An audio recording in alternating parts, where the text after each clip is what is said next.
3 BMW GS Adventures. Now we'll go bankrupt if I keep on doing reviews like this.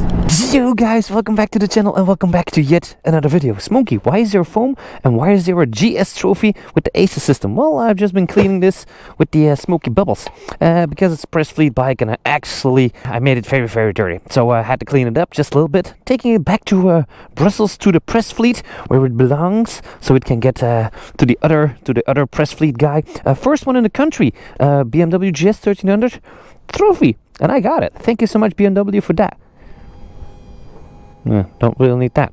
Anyway, we need to talk about the ACES system, the automatic system. I'll take you guys for another ride. You know, I've been riding it the first one I've been riding with the ASA, but we gotta go, boys. Let's go. No.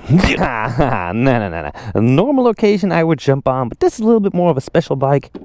All right, because it does not start like that. See that? It doesn't.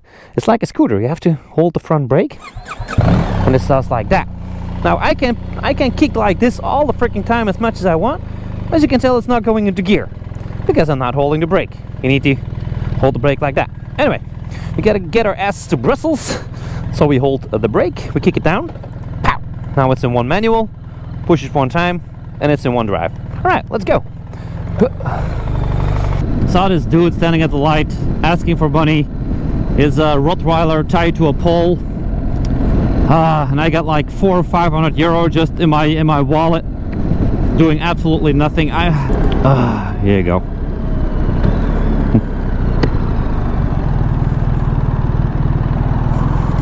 Alsjeblieft. Take it. There you go. Oh, he's got a very nice doggo. I have to help him. I'm sorry. Probably wouldn't help him for very long, but I'm fine. I hope one day if I get in trouble, people would do the same for me. I hope he gets a good ass lunch for that dog though. Golly. Alright, waiting for a boat to pass. I've only been gone for a couple of minutes. Anyway, like I was saying, the ASA system, fully automatic. Look, it's in drive. I give it a little bit of gas, it goes to the front. A lot of people have been bitching about this, and I get it. It's new. A motorcycle should not have an automatic gearbox. But I still remember when I was like, I don't know, like 12, 13, 14 years old when the first automatic cars came out, automatic gearboxes in cars. I can't really remember.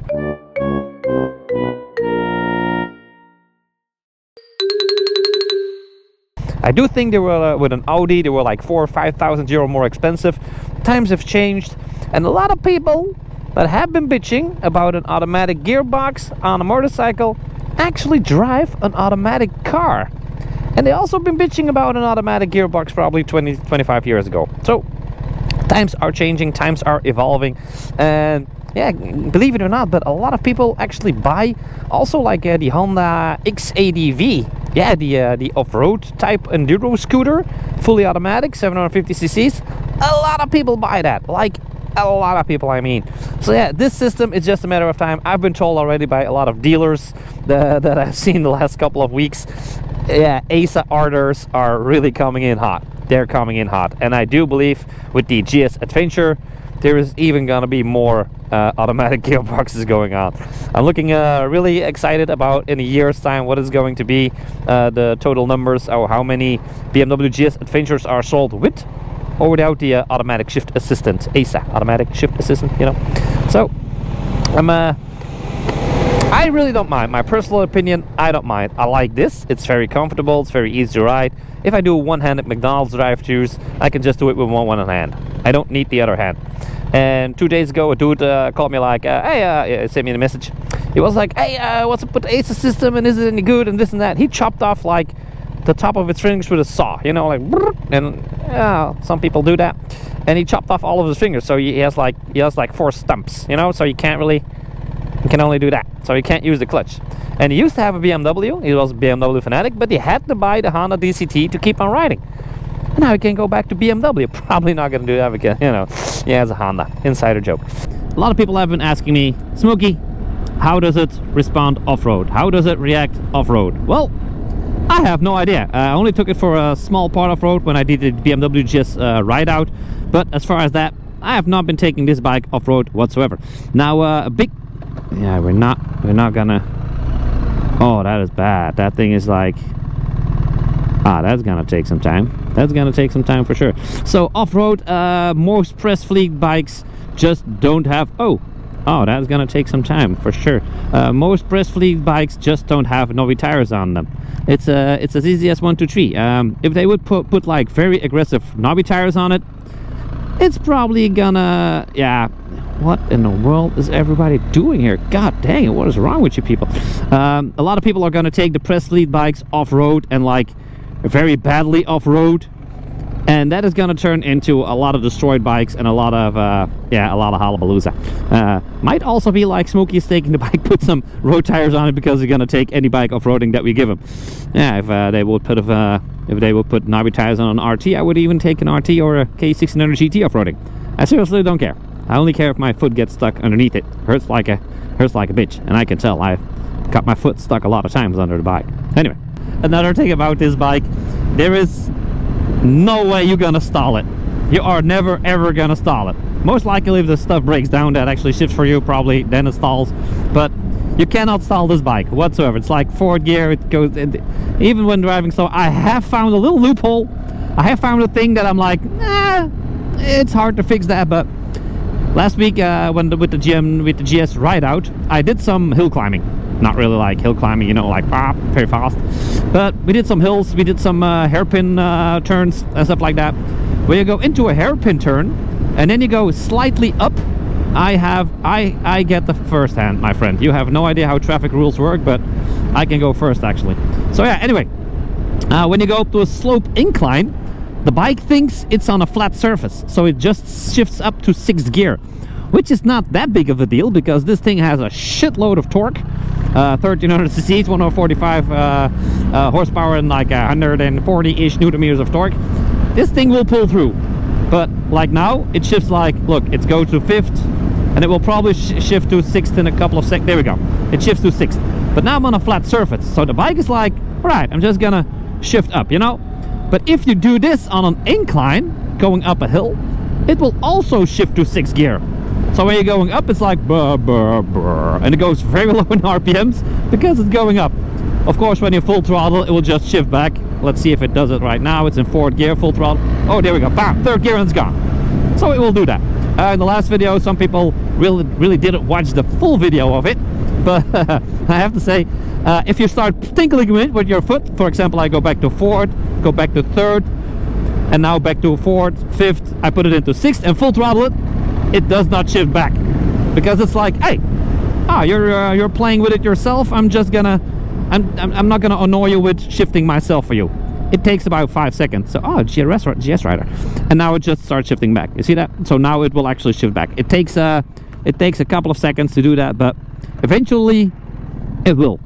Thank you, BMW. It will. Now, for example, if we take this thing onto the highway and I'm going into Dynamic Pro, which means traction control and all is just off, I'm just gonna slowly go into 4th gear probably. All right, put up the screen like that with a tick of a button. All right, now I'll show you how fast this thing does, like 150. You can't really do a lot more. Look, it's now 5th gear, full throttle. Look at that. That is just ridiculous. That is ridiculous. I thought it was going to shift back 1 gear, but it absolutely didn't. It didn't. I'm amazed by that. I thought it was going to go back to 3rd and full throttle, but it's more like pulls itself through on the torque. Nice. Now, yeah, I'll explain in a couple of seconds why I don't want to buy this bike. It's a good bike, but I'll explain it in a second. Now, with BMW, of course, Smokey does have a couple rules with embargo stuff, and you really have to be careful what you do with these bikes because BMW, the Bayernse Motorwerken, they are a very strong brand, and a very strong brand indeed, and you actually have to respect that. Now, the problem with this, what I'm doing right now, taking a bike home, driving it somewhere, having some fun with it, throwing some videos on the internet, editing videos, scripting videos. It's not I don't really script videos. I have a big imagination, so I don't really need to script anything. I can just do my own thing and probably kind of good, you know. So yeah, what I'm doing here now, I have to ride all my way to Brussels, which is about 80-90 kilometers. And at first I rode my own KTM there, brought this bike back, Now I have to go back that way and bring the KTM back, so that is 4 runs, that is 320 kilometers. I'm not getting paid to do that. I'm not getting paid for the fuel.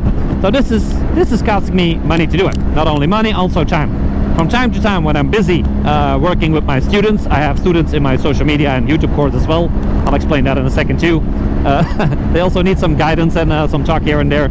But I'm also, as you guys know, starting Smoky Bubbles. Labels were a bit wrong, but it's okay. It's okay. We'll get the show going soon. But what I'm doing here, bike reviews, getting them from the dealership, from Press Fleet Bikes, is very time consuming. And yeah, sometimes these bikes have been out for like a couple months. And when I put them on YouTube, if they did not send me to the press launch for this bike, I'm not gonna make any money on it. I'm just gonna go broke. It is what it is. I don't ask for money. I don't ask for sponsorships. I don't ask for anything. Would be cool if the brands start paying me, but I know for a fact that sometimes they still prefer sending like a magazine guy or a website guy to a press launch, even though I get like the most views in Europe, even sometimes in the world when it comes to bike things. I did now in the last 60 days I did 150 million views. But I do understand sometimes they cannot always send that crazy dude, that Smokey, that idiot, because I get good views in you know, in the world. They also need like some local Dutch-speaking views, so they get like the magazine guys and whatnot. And I do understand that, I gotta respect that. But it's not making me any money, and I will go bankrupt if I keep on doing reviews like this. So it will probably come to a halt. Not all the time, but for some motorcycles I really have to say like, sorry, if I don't get paid for it, I no longer can do it. I'm sorry. Now, of course, there's not only bad news, there's also some good news about that. I'm creating some more spare time to get more people involved into the YouTube and the social media world, because a lot of people want to do what I do. They want to ride motorcycles for a living, they want to go traveling, make money off it, pay their bills and stuff like that. That is all possible. That is not a problem. Everybody can do it. It's not that hard. You just have to figure out what works and what doesn't. So that's why I'm also giving a free webinar. It's probably going to be like 1.5 to 2 hours, that I will explaining all about social media. How I got over 100 million views in just 30 days. How one video on YouTube gave me 200,000 subscribers and made me 80,000 euros. I kid you not. It's not on this channel. It's on another channel of mine. I will talk about the YouTube social media algorithms. I will show you how to create a free, 100% free web shop that it doesn't cost you any money to make a free web shop and create your own gear at all. I'll put a link in the description. You can read all about it. Just sign up with your email. That's the only thing I need. That's your email address, and you can sign up. And any time next week, probably my webinar will be finished, and we'll have some fun. I'll show you guys a lot of stuff about social media, YouTube, how you can get a lot of views yourself. And the only thing you got to do is sign up. Link in bio. Yeah, just like that. We're back.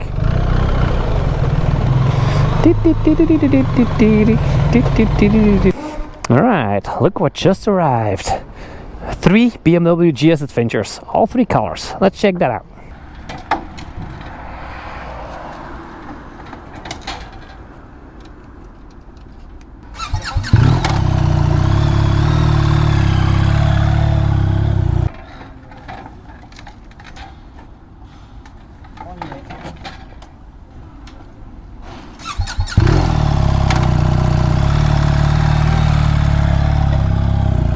Oh yeah, new GS Adventures.